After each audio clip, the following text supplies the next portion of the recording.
Hey guys, welcome to my channel. I hope you guys are all doing good. Okay, so this is going to be part 2. Sorry I had to break it up because it was so long.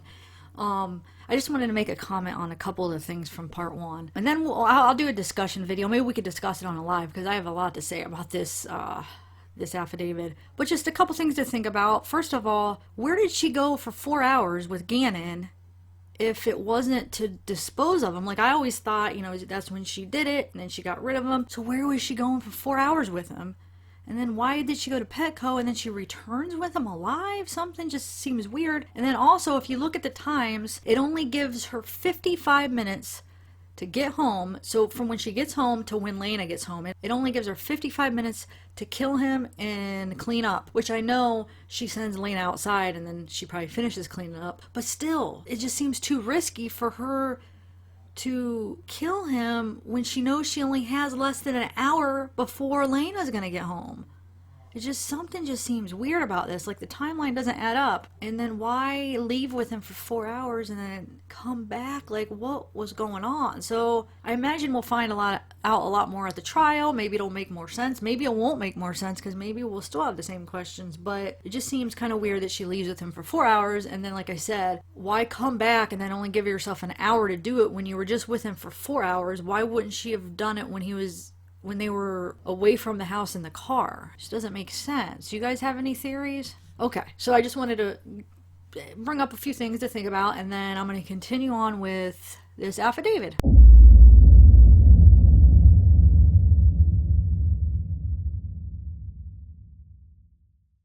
On January 29th, the investigators found in the dishwasher multiple carpet brushes with suspected carpet fibers on them, and the dishwasher appeared to have been run. Investigators believe that these brushes were used to clean up the murder scene. To be clear, no formal testing was completed to confirm the fibers on the brushes were carpet. Investigators also located an empty gallon-sized container of vinegar within the residence. Mr. Stauch believed that there was approximately one half of the container left before he left for Oklahoma on January 25th, 2020. As mentioned above, additional vinegar was purchased on January 27, 2020. EPSO deputies that responded to the Stauch home on January 27th did not notice the bloodstains in the Gannon's bedroom, and it should be noted the initial report was that Gannon had left the home and had not returned. As additional information was developed, more forensic searches of Gannon's room were conducted, which revealed the aforementioned evidence. There were small traces of blood found in the depressions of the drywall and paint texture that Leticia failed to remove when she cleaned the murder scene. The Metro Crime Lab report case. I have received and viewed Metro Crime Lab report lab number 20MCL00267, completed by serologist Sherry Holmes 6622.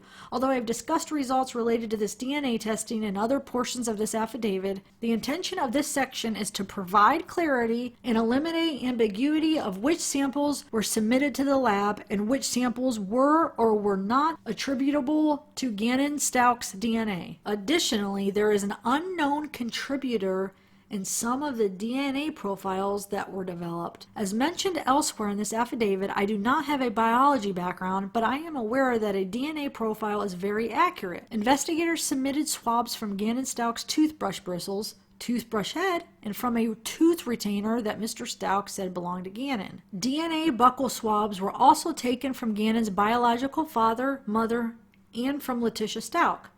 From these samples, DNA profiles for these individuals were developed and used as a comparison for other testing. In summary, Gannon's DNA profile was found from blood samples taken in the garage, on the outside of the size 8.5 Nike shoes, and in Gannon's bedroom. Leticia's DNA was recovered from the interior of the size 8.5 Nike shoes. I submit to the court that the lab results tend to corroborate the theory that Gannon was indeed murdered in his bedroom, brought into the garage, and his remains loaded into the Volkswagen Tiguan, subsequently to be disposed of in an unknown location. To be more specific, a serology study was conducted by the Metro Crime Lab, and the following samples tested positive for the presence of blood. These samples were also analyzed and compared to known DNA profiles of Gannon Stauch, Letecia Stauch, and Albert Stauch, taken from a piece of carpet found inside a carpet roll in the utility room, found to be a mixture of 3 contributors, at least one of which is male. A DNA profile was not suitable for comparison due to the number of contributors and the complexity of the mixture. Taken from the garage of the Stauch residence,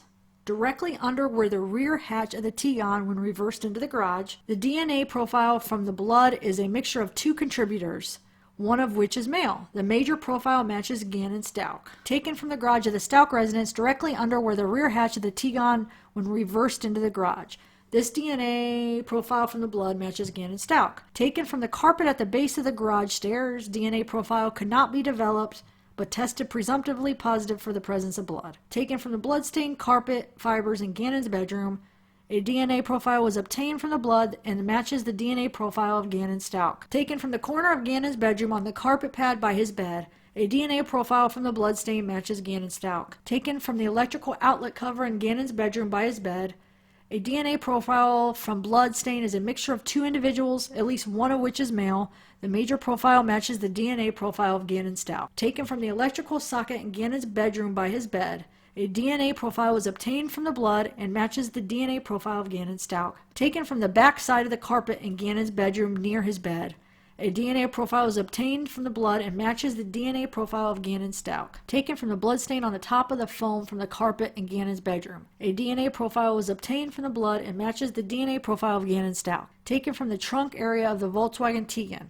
Was found to be negative for the presumptive presence of blood. Taken from a teal couch pillow in the basement of the Stauch residence. Was found to be presumptive positive for the presence of blood, but no DNA profile was able to be developed. Taken from the outsole of the right Nike shoe. A DNA profile was obtained after swabbing a confirmed blood stain on the outside of the right size 8.5 Nike shoe and was found to match the DNA profile of Gannon Stauch. Furthermore, a DNA profile was obtained from a swab of the inside of the shoe which matched the DNA profile for Letecia Stauch. Historical cell site location for related cellular telephones. Investigators applied for and were granted search warrants by this court to obtain historical call detail records to include cell site locations of cell devices known to be utilized by Leticia and Harley. Your affiant has reviewed information from this analysis and in summary learned the following information. Historical cell site analysis helps to determine the location of a cell phone based on cell tower antenna locations and orientation. Locations are determined by activity of a cell phone and represent an approximate area, not an exact location. Different cell carriers report this information in different formats and fashions. The historical cell site analysis identified unusual activity for Leticia, including potentially disconnecting her cell phone from the cell network for several hours. I submit that by disconnecting the phone, Leticia intended to prevent law enforcement from being able to determine her location. Specifically, this occurred on January 28th during the evening she disposed of Gannon's remains. Wow. So does that mean the whole night of January 27th, Gannon was just in the house? His remains were in the house or maybe in her car? All overnight? You would think Harley would have seen something then or smelled something. I mean, if she left his remains either in the house or in the car all night, I mean, maybe not. I mean, I guess if you're not suspecting anything, why would you even, if you would never guess that would be the case, then why would you think that? Especially a 17-year-old girl, you know, she's still kind of innocent and wouldn't think her mom would do something like that. I mean, you would hope. So maybe one day it wouldn't smell so much, because how long would it take to really start smelling that you would think that Harley would have had to notice? But if it one night, it might have been, she might not have noticed. I don't know. I guess we'll find out. The rumor is that she was supposed to be a witness, but in this report it says that she refused to talk to investigators. So I'll be interested to see what she'll say on the stand, because I think when they ask you to be a witness, you don't have a choice. I mean, they make you. If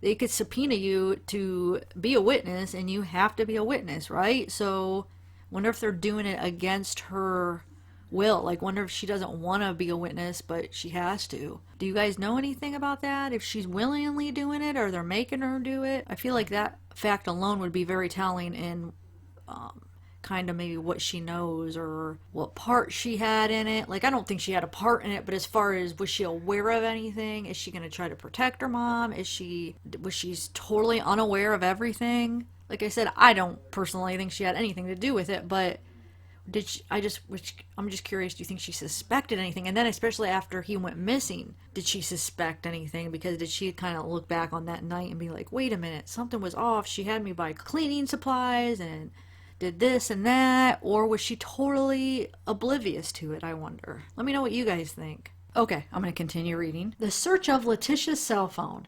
Investigators applied for and were granted a search warrant for Leticia's cell phone. A physical download was conducted and investigators were able to recover data inclusive of text messages, call records, and specific times her cell phone was unblocked, battery levels, and other information. In summary, investigators learned that Leticia lied to her employer, her husband, her friends, her daughter, and the children's babysitter. I will not include each and every text message or lie. Additionally, there are messages that would otherwise tend to corroborate her statements about Gannon's whereabouts on the afternoon of January 27th, if in fact he did go play with his friends. As discussed in other portions of the affidavit, Leticia's story was false and misleading, and these messages were likely sent by her as part of a larger plan to support her initial lies about his disappearance. For example, on January 28th at approximately 5:14 hours, Leticia had a conversation with Stephanie, the children's babysitter, saved in the phone as Stephanie Sitter. There is no indication that Gannon ever went to a doctor, and Leticia never brought that up with investigators. Some, but not all, of their conversation is below. Okay, so Leticia said, this happened at after 3:30. And she said, we talked to him then and told him to be home by 6. And she responded, someone posted he wasn't at school either. And then she said he had to go to a doctor for his stomach, but he was here in the afternoon. And she said, where did he say he was at? And Leticia said, honestly, I don't keep up with friends. So Leticia made statements to investigators via text messages that could be considered exculpatory in nature related to the presence of blood in the basement of their residence. As seen in the below text message, I have talked with investigators that were inside the Stauch residence on January 27th, 28th, and 29th. There was no odor of smoke, no evidence of smoke. In fact, one detective noted the basement smelled like coconut and was very pleasant. Furthermore, I know that burns oftentimes do not produce wounds that bleed profusely. Okay, so it says, when we came back inside from the smoke, there was blood on both of us. I didn't know what to do. I was scared I would get cussed out about it, and I didn't know if he should go to the doctor. I kept trying to add the candles thing, but Albert kept saying it was small and minor. I was scared the basement was smoky, and when I threw the covers on everything, we both had blood.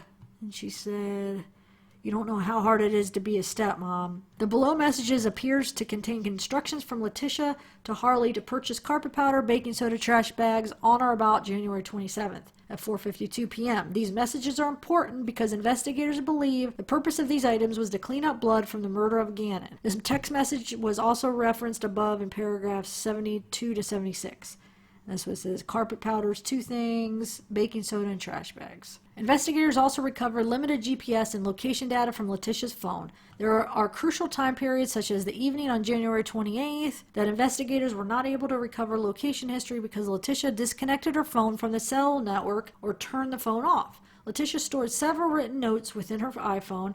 The majority of these notes contained what appeared to be usernames, passwords, or insurance information. There were several notes that appeared to reference her unhappiness in the relationship and shed some light on potential household instability. Leticia's internet activity between the January 25th to the 29th. I was able to review some, but possibly not all, of the stored internet search history and the websites visited, recovered from the forensic physical download and search of Leticia's phone. Between the dates of January 25th to the 28th, Leticia viewed websites associated with searching for a job in states other than Colorado, such as Los Angeles, California, Orlando, Florida, Pensacola Beach, Florida, and Fort Lauderdale, Florida. Leticia also viewed apartments and 2-bedroom rental properties in Florida. Wow. So maybe she does know some people in Florida, I bet. Additionally, she visited a moving and cost calculator website. Leticia's internet activity also captured the search for a rental car and visited the website Priceline.com on January 28th at or about 8:17 hours. I submit this timing is consistent with the acquisition of the Kia Rio mentioned in Affadavit. Leticia appeared to use Google, a popular online search engine. I have included some of her other queries to Google, along with the date and the approximate time of the search. Not all of her Google searches are included below. I submit that Leticia's search history is important because the history suggests she might have been struggling as a step-parent and additionally suggests she was not happily married to Mr. Stauch. While her search history alone does not provide motive to murder Gannon, it does shed light on her inquisitive thoughts of her position with the family, memorialized in Google's search engine. I also direct the court's attention to the way Leticia's search terms are sometimes entered. Leticia hits the period key instead of the space key multiple times while searching the internet, in approximately 44% of the searches listed below. This will be significant during the discussion of the search conducted on Gannon's phone, as was discussed above in paragraph 40, and will be further discussed below. There are other searches on Leticia's phone that use a period, and additional search history over a longer time span does exist that is not listed below. So Google search text string. Find military singles. Parenting should be 4 people, not 1. I'm overdoing all the work for my stepkids and their mom doesn't help. Mom advice from stepmom. If you aren't involved in your kid's life, you are crappy. My husband's ex-wife does nothing for her kids. I wonder if my husband's ex-wife is sending me a card since I raise her kids. I wonder if my husband's ex-wife is sending me a Valentine's card since I raise her kids. One day some people will wish they treated you differently. One day some people will wish they treated you differently. Why should my husband choose me over family? Find me a rich guy who wants me to take care of his kids. Wow, what the heck? Find a guy who wants me to take care of his kids and get paid. It's crappy some parents don't care for their kids or buy them presents. Parents are those who put their kids before their nails. Parents are those who put their kids before their nails. My son burned the carpet. How do I fix it? Will humidifier help if exposed to smoke? Smoke effects will humidifier help. Smoke from fire effects will humidifier help. Colorado law for I think it's supposed to be kids staying at home. School is out. Is it okay for my kid to stay home alone? Son is sick, but I have to go to work. Son's sick, can he stay home? Suede repair for sofa. El Paso Sheriff's Officer number. What is the process for our runaway child? Police steps for our runaway. Police steps for our missing child. Today's flight. Can Nintendo find my Switch? CarNet Volkswagen. They are asking for our son's toothbrush, but said nothing is wrong. See, I think these are staged. Some of these are staged, I feel like, because she knew they were going to search her history. That's just my opinion. And also that Switch thing, I think, I just want to say something real quick. I think that it disappeared not because she was debating. I don't think she was debating what she should do with it. I feel like maybe it got blood on it because they said it was laying next to him in bed. So I have a feeling that maybe it got blood on it and she couldn't clean it all up because probably got in it, in the Switch, and so she wanted to get rid of it. Because remember, they said it was laying next to him in the bed, so I think it got blood all over it, and she just couldn't clean it up, so she had to get rid of it. Okay, back to the report. Leticia's search activity from her iPhone spanning 125 to 128. Investigators were also able to recover internet search history that was deleted from Leticia's phone. No time and date association was located with the data. I can only ascertain that the searches were conducted prior to the EPSO seizing Leticia's phone on January 29th. Some but not all of the search history is included below. Some of the other deleted search items included travel planning, shopping, job searches, and other seemingly innocent activity. I have not purposely left out any particular search that would be exculpatory in nature, and I am not intending to portray that all of Leticia's deleted searches were nefarious in nature. Search term, find me a new husband book. I feel like I am just a nanny, not a stepmom. Husband uses me to babysit his kids. Are there any free money to move away from bad situation? My husband never posts about me, but does everything else. My husband only cleans up for the army, not me. I'm just a glorified babysitter. Find a new husband. Set my husband sexual messages and he ignores them. Make my husband want me more. I feel like my husband uses me to babysit his kid. Find a guy without kids. Wow. Some deleted internet search terms located on Leticia's iPhone. No date information was available. Letecia Stauch's consciousness of guilt. During the first 24 to 48 hours surrounding the disappearance of a child, it is reasonable that an assumingly innocent parent or step-parent would be contributing to search efforts and fully participating in the effort to recover the child. In the 24 to 48 hours surrounding Gannon's disappearance, Leticia rented a vehicle, turned her cell phone off for approximately 4 hours on the evening of January 28th, washed her Tegan immediately prior to coming to the EPSO for an interview, evaded law enforcement's attempts to conduct a more in-depth interview, and did not participate in the search for Gannon. On Tuesday, January 28th, between 8:48 and 8:54, Leticia instructed Harley to pull your car in the garage via text message, presumably to temporarily cover up any potential evidence left behind. To be clear, Harley has her own vehicle that was mentioned above in paragraph 13, specifically a Volkswagen Jetta. On January 28, 2020, at approximately 16:04 to 16:17, investigators asked Leticia for Gannon's toothbrush to recover his DNA. At or about 16:19 hours, Leticia did a search in her internet browser of "They are asking for our son's toothbrush but said nothing is wrong." At or about 16:31 to 16:33 hours, Leticia has a text conversation with Mr. Stauch. Leticia says, "Something isn't right. I think they're hiding something." And Mr. Stauch says, "Who? The police?" And Leticia says, "Yes, they asked for toothbrushes." And Mr. Stauch says, "What do you think they're hiding?" Also on January 28th, 2020, at or about 22:45 hours, Leticia made a statement to investigators via text message. At the time of this statement, Gannon had been missing for approximately 27 hours, and Leticia believes she was a subject in his disappearance without any prior prompting from law enforcement or notification of such. So Leticia says, "What do you want from me? Because I have nothing. One of your very own leaked to me what you guys were doing. I did nothing and or am being set up. I am not really even sure other than that being told that by another blue with El Paso. I was told I couldn't go home to sleep, and on top of that, men were sent to a home with a minor female, and she was forced to stay there, not to even leave for food.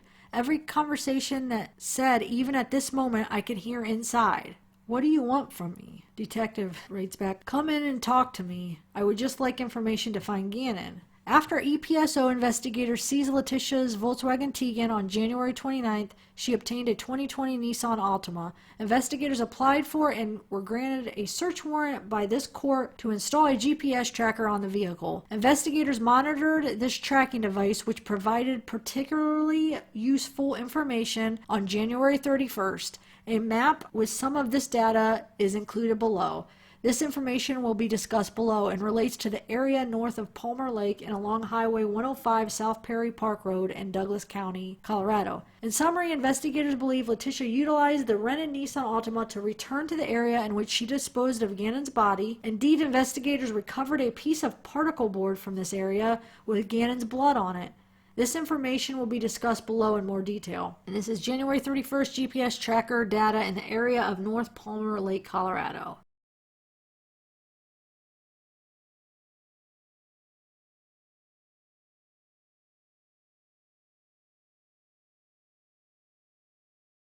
The fact Leticia came back to this area on January 31st is significant, and the investigators have not uncovered any evidence that Leticia has family or friends that live in that area, or any legitimate reason for her presence in that area other than to dispose of incriminating evidence. I submit a reasonable theory for the fact that Leticia returned to this area based on the information presented in this affidavit as follows. Leticia disposed of Gannon's remains at nighttime and likely was nervous about the location she chose, and may not have even remembered exactly where she dumped Gannon's remains. Investigators believe that on January 31st, she went back to the area to view the area while sunlight was available, to ensure no evidence was viewable from the road, to ensure his remains were adequately covered to prevent detection, and to see if any law enforcement was in the area. The exploitation of the Volkswagen Tegan data. Investigators were able to remove a computer chip from Leticia's Volkswagen Tegan, which was examined by the FBI. The FBI was able to recover data, hereinafter raw data, which included but is not limited to the estimated location of the vehicle specifically related to the evening of January 28th and in the morning of January 29th. The raw data has not been scientifically evaluated, and the raw data that was provided was not portrayed to be an exact representation of the vehicle's activities. Additionally, I have been told that the raw data has particular limitations, including the inability to show the exact location of the vehicle. For example, if the T-gun was taken off-road, the raw data may not show that and display the estimated location on the nearest road. Furthermore, the estimated location may have some degree of fluctuation in accuracy, estimated to be approximately 50 to 100 meters. FBI agents, including Special Agent Donati, took steps to verify and corroborate the data recovered from the T-gun. In summary, Special Agent Donati was able to take some of the raw data, including location and timestamp, and compare it to other evidence. As with other forensic evidence discussed in this affidavit, investigators believe it to be reliable. For example, the T-gun raw data placed the T-gun leaving the Colorado Springs airport just after 1900 hours on January 28th. This information matched the timestamp on January 28th Colorado Springs airport parking receipt to the T-gun data. The T-gun raw data indicated that the T-gun stopped near a King Super parking lot for approximately 10 minutes after leaving the airport between 20:08 hours to 20:18 hours. Special Agent Donati was able to review video surveillance footage from that King Supers, which indeed showed a dark SUV matching the description of the T-gun sitting in the parking lot during that same time period. Other footage, including video footage from a Wendy's restaurant in a separate location, helped to further corroborate the raw data. Of significant importance, the raw data showed the T-gun in the area of Highway 105 South Perry Park Road between 21:15 hours and 21:30 hours on January 28th. And I have concluded a map depicting that data. The raw data also indicated that T-gun stopped for approximately 5 minutes in an area approximate to the recovery of Gannon's blood on February 15th. This is the same area Leticia likely drove to in her Nissan Altima rental vehicle on January 31st. The recovery of Gannon's blood in this area is discussed below. This is the T-gun raw data depicting its activities on the Highway 105 South Perry Road. Investigators were also able to compare Leticia's historical cell site information, including NELOS data, against the T-gun raw data, and found no reason to believe that Leticia was not the driver of the T-gun on January 28, 2020. The continued evolution of Leticia's stories. Investigators conducted several consensually monitored telephone calls with Mr. Stauch. Specifically, Mr. Stauch, at the direction of law enforcement, communicated with Leticia via telephone and email. These communications have been recorded and memorialized and consisted of hours of recorded conversation. I will not provide a transcription of these calls, but will summarize the importance of particular changes in Leticia's story, and will also include exculpatory information related to Leticia's statements. Leticia never admitted to killing Gannon. For the purposes of refreshing the court, here is a summary of some of Leticia's statements, whether to law enforcement, directly through the media, and or to Mr. Stauch in recorded email and voice communications. On January 27th, Leticia stated Gannon left to play at a friend's house and did not come home at 1800 hours like he was supposed to. On January 29th, Leticia stated she was held at gunpoint, raped, and Gannon was abducted by her rapist. Within Leticia's falsehoods, there are details corroborated by physical evidence that would be near impossible to know without being intimately involved in the murder. Leticia has made statements to explain blood on the walls in Gannon's bedroom, blood on the rear bumper of the T-gun, and blood in the garage of the Stauch residence. Details of the location of the blood evidence has not been released to the media nor to Leticia and has been closely held throughout this investigation. Furthermore, Leticia has continued to provide alibis for her physical locations not previously disclosed to investigators. Her statements continue to evolve in a dramatic way, and all are remarkably different from the original report to EPSO. The majority of the conversations between Leticia and Albert Stauch began around February 13th. Over several days, Leticia's story continued to change. During a phone call on February 13th, Leticia stated that Gannon was burned by a candle to the point that his skin bubbled and that Gannon peeled the burns off and wiped blood on his bedroom wall. Mr. Stauch did not ask about blood on the walls of his room during this call. The fact that she provided information about blood on the wall likely indicates her knowledge of the murder scene. On February 14th, Leticia had an additional conversation with Mr. Stauch and provided 4 additional versions of Gannon's disappearance. Story 1. When EPSO came to the house on January 27th, the abductor was still in her residence, and that she tried to signal to the EPSO deputies that there was somebody in the residence. It should be noted that EPSO deputies checked the entirety of the house and no additional person was located during that search.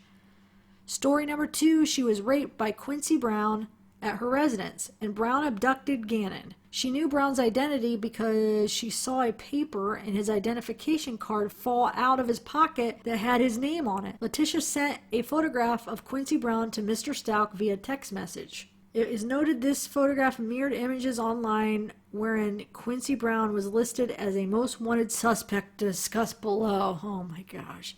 Story number 3, Quincy Brown followed her from Petco and at some point was laying in the middle of the road in front of her car. When Leticia stopped to avoid running the man over, he jumped into the car and made her take him home, then raped her. Oh my God. Story number 4, Leticia and Gannon were near County Line Road, Highway 105 in northern El Paso County on January 27th. Gannon was riding a bicycle in that area and fell off, hit his head, and was then abducted by Quincy Brown. In this version of events, Quincy Brown was driven by a man named Terrence. Okay. The February 14th, 2020 story number 4 has several interesting considerations. During the period of February 12th to the 14th, it was public knowledge by virtue of media coverage that investigators were searching for a Gannon in the area of Highway 105 South Perry Park Road in southern Douglas County near El Paso County line. Leticia brought this location up on her own, without prompt during a conversation, and provided an alibi for why she was in that area. Leticia was adamant that the investigators' efforts to search for Gannon in that area would be futile. This area turned out to be significant based on the Tegan's location on January 28th, and that Gannon's blood was found in this area, discussed below in more detail. Furthermore, as mentioned above, Leticia drove through the same area in her Nissan Altima rental vehicle on January 31st. I submit that based on raw data retrieved from the T-gun, Leticia was likely in the area of Highway 105 South Perry Park Road on the evening of January 28th, and Gannon's remains were dumped in the vicinity of that area. Leticia's story lays the foundation for a reason why investigators may locate Gannon's body with head trauma. On February 15th, Leticia provided additional conflicting stories to Mr. Stauch, including that the story she told Albert Stauch about Gannon falling off the bike was a lie because it was what she believed he wanted to hear. What? Oh my gosh. Leticia stated that the blood in the corner of Gannon's room was a combination of hers and Gannon's. In this explanation, she stated that the abductor anally penetrated both her and Gannon with an object. Additionally, she was tied up at some point in the abduction, and the abductor was still present during the EPSO visit that night. Oh my gosh. Her lies are crazy. Wow. Quincy Brown. Quincy Brown, age 37, was listed on El Paso County's most wanted list on February 10th, 2020. I was able to locate Brown's photo on KKTV news website where they describe Brown as a black male. It is noted that during one of Leticia's stories, she describes her rapist as a Hispanic male. The photo on this website appeared to be the same photo Leticia sent to Mr. Stauch. Brown has his outstanding arrest warrants for failure to register as a sex offender and failure to appear. These warrants appear to have been open since 2018. I was able to find a criminal history for Quincy Brown, date of birth 10/21/1981, which included but was not limited to a 2001 arrest for first-degree kidnapping in El Paso County court case 2001 CR 4383, which was pled to felony menacing. Investigators have uncovered no evidence to support that Quincy Brown was involved in Gannon's disappearance. Gannon's blood is located in Douglas County, Colorado on February 15th. As mentioned above, investigators began to focus a search effort for Gannon's remains in the area of Highway 105 South Perry Park Road in Douglas County, Colorado on February 12, 2020. There is not an exact address to reference due to the rural nature of the area. This particular location was deemed important based on raw data from the Tegan on January 28th and the location data from her rental vehicle on January 31st. On February 15th, 2020, searchers located a piece of particle board during that search. The particle board had a stain that appeared to be consistent with blood and is pictured below. I have added a red circle to indicate the location of the blood stain. The particle board was collected by the FBI Evidence Response Team and transported to the Metro Crime Lab also on February 15th. An initial test was revealed a positive presumptive result for the presence of human and high primate blood. Further testing was conducted and a DNA profile was developed and compared to Gannon's on February 16th. That profile matched the DNA profile of Gannon Stauch and is documented in Metro Crime Lab Report 20 MCL00267. Kind of hard to see in this picture, but okay, so the reasonable explanation for the discovery of this particle board with Gannon's blood on it is that Leticia used this particle board during the disposal of Gannon's remains. The area in which the particle board was found is rural and the ground was covered by approximately 6 to 12 inches of snow. Additionally, as the area is rural in nature, it is likely populated by wildlife, including predators such as bear, coyotes, and mountain lions. Gannon's remains have not been located, and while investigators will continue to search the area, it is possible those remains have since been scattered since January 28th. So this is before they found his remains. The below map depicts the area where the particle board was recovered, compared with raw data from the T-gun's location, idling for approximately 5 minutes on January 28th, and the GPS tracker data from the Nissan Altima on January 31st. As noted above, the raw data of the T-gun has an estimated 50 to 100 meter variance. Yeah, and I can't even read. Okay, so that's South Perry. So I think that's where the blood, I don't know, it's hard to tell. Which one? Wait, board. Yeah, GPS tracker and T-gun. Okay, so additionally, investigators were granted a pen register trap and trace device order, global positioning system, pings, and cell site sector information.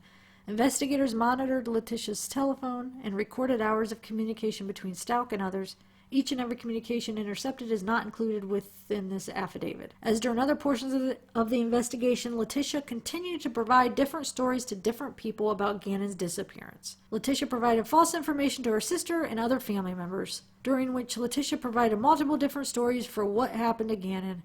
Several of these stories were discussed above. On February 16th, call at or about 1928 hours, Leticia told a female believed to be Tila Cummings that she has been giving Al numerous false stories because she knows he will not believe anything she says. Wow. On February 17th, 2020, call at or about 13:53 hours, Leticia told a female believed to be associated with Laura Abernathy that she was thinking about flying out to Colorado to take a lie detector test to prove her innocence. During that call, she stated, "They think I'm still in Colorado." Wow. On February 17, 2020, call at or about 16:11 hours, Leticia told an unknown female that she's going to take a lie detector test, but the test is not admissible in court and no law enforcement would be present. Leticia attempted to obtain fake polygraph results. Oh my gosh, this girl. Wow. On February 18th, 2020, call at or about 10:14 hours, Leticia called 321-247-6876. I conducted research on that phone number and learned it was associated with fakepolygraph.com. During that call, Leticia stated that she never got a confirmation for a test she paid for. Leticia provided the spelling of her name, and before disconnecting the call, the unknown male stated he would resend the results to her email. I viewed the website fakepolygraph.com and found the following information. Fake polygraph test. Get a fully verified fake polygraph test certificate proving you have taken a real polygraph test. You choose the, it's hard to read. What does it say? Qualifications. Something results. We send you a fully verified report within 1 business hour, or is it business day, week? I don't know. The fake polygraph results are emailed from a local and something polygraph company. If your partner calls the authentic company, our best will confirm the test. We are, and they will believe you. We have something polygraph company in the following countries. Sorry, it's kind of blurry, hard to read, but it says our polygraph reports are 3 to 4 pages and something report. The local polygraph company branding Contact, whatever, I don't know, but yeah. Also on February 18th, at or about 11:16 hours, Leticia again called that same number. During this call, Leticia inquired about an email she received. The unknown male stated that a report was blocked by management based on the content of the questions, and stated that with any illegal activities, they reserve the right to not send the report. Leticia's response was the following: "What do you do now? Just delete it and go on about life and keep the money?" And the mail at the Polygraph.com said, "Yes, we do indeed." And she said, "Okay, I gotcha. Thank you. Goodbye." Investigations contacted Luke Devlin utilizing the phone number that Leticia called. Mr. Devlin provided information to investigators, including the questions and answers that Leticia had provided. Leticia provided the following questions and answers that were supposed to be truthful to fakepolygraph.com. Do you intend to answer these questions regarding your stepson truthfully? Yes. Is your birthday August 4th, 1983? Yes. Did you participate in any way in causing harm to your stepson? No. Did your stepson return with you to your home? Yes. Did you participate in any way in causing the death of your stepson? No. I submit to the court that if Leticia had nothing to hide, she would not have to pay for a fake polygraph results. Conclusion. Based on data collected by the FBI and reported in the Journal of Forensic Sciences, I learned that in over 71% of homicide cases that involve false reporting, the reporting party is responsible for the murder. To be clear, this statistic is not being provided as a sole probable cause for the requested warrant, but as an additional fact to be combined with others listed in this affidavit. Based on Leticia's internet history, it is reasonable to believe that she was unhappily married to Mr. Stauch and had some degree of resentment towards the family as a step-parent. Furthermore, days before Gannon's murder, Leticia appeared to be researching a move to another state to a 2-bedroom apartment. Leticia has not provided a fully truthful statement to investigators at any point during this investigation, particularly regarding the circumstances of Gannon's disappearance. This would reasonably be suspected activity of an individual that committed the crime under investigation, namely murder. Within approximately 24 hours of Gannon being reported missing, and without external prompt, Leticia made claims to law enforcement that she was being set up. Initially, Leticia said Gannon was playing with a neighborhood friend between approximately 15:15 hours and 1600 hours, and was expected home at 1800 hours.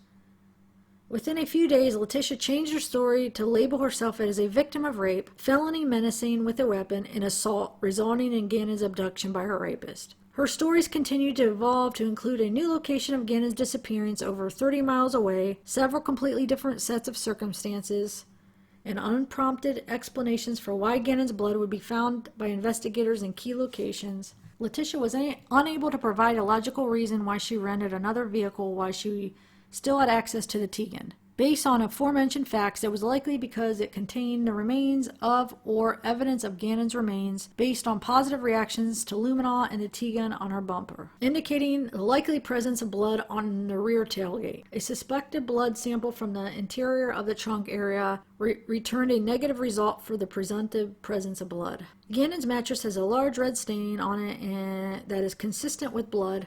Based on the orientation of the mattress in the room, it appears that is where Gannon's head and upper torso would have been. Below that same area, a substance that was confirmed as blood by the Metro Crime Lab soaked through the carpet, the pad, and stained the concrete. This blood matches the DNA profile for Gannon Stauch.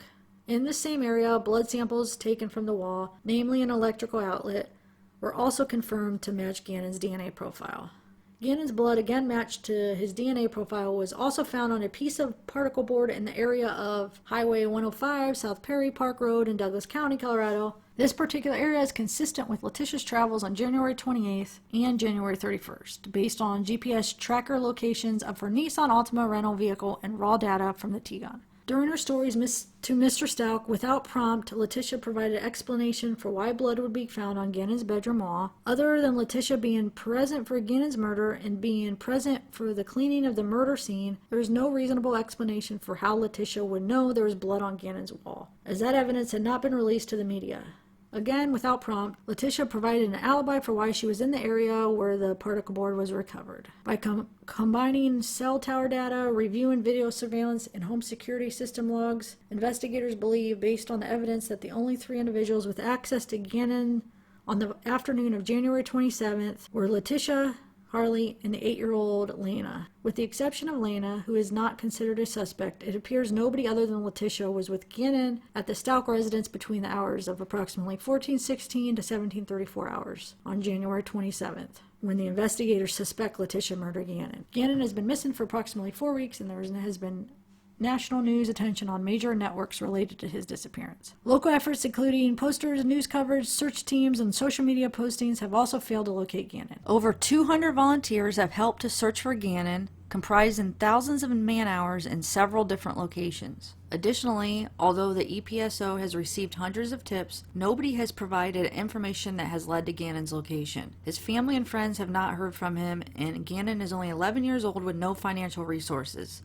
Letecia Stauch was the last person to see Gannon alive. Investigators have not located Gannon's remains at this point in time, although the search continues. As the additional time increases without locating Gannon, the more likely it is that Gannon is not alive. Based on the facts set forth, I submit probable cause exists to believe that, on or about January 27th, 2020, within the state of Colorado and within El Paso County, Letecia Stauch committed the offenses in violation of Colorado revised statutes to include murder in the first degree, child under 12, position of trust, child abuse resulting in death, tampering with a deceased human body, and tampering with physical evidence. Therefore, your affiant respectfully requests the issuance of an arrest warrant charging the same. Jessica Bethel. Okay, so well, we know now they did find him, so hopefully that even gave him more evidence for hopefully the trial, hopefully that it'll create, no reasonable doubt for the jury, so again, it can have some justice here. Sorry about not doing a live. I'm still not feeling that well, guys. Hopefully tomorrow maybe I'll be feeling better. I'm sorry, I know I promised you this week. I'm trying, but I am just not feeling good, so like I said, tomorrow, which I don't know when this will be uploaded because my internet is taking so long, but tomorrow, right now, as of tomorrow is Sunday, so hopefully tomorrow, if I feel okay. If not tomorrow, hopefully this week, because I really want to do a live and talk with you guys and see how you guys all are. So I'll let you guys know, though. Alright, hope you guys are all feeling good, and have a good day. Bye.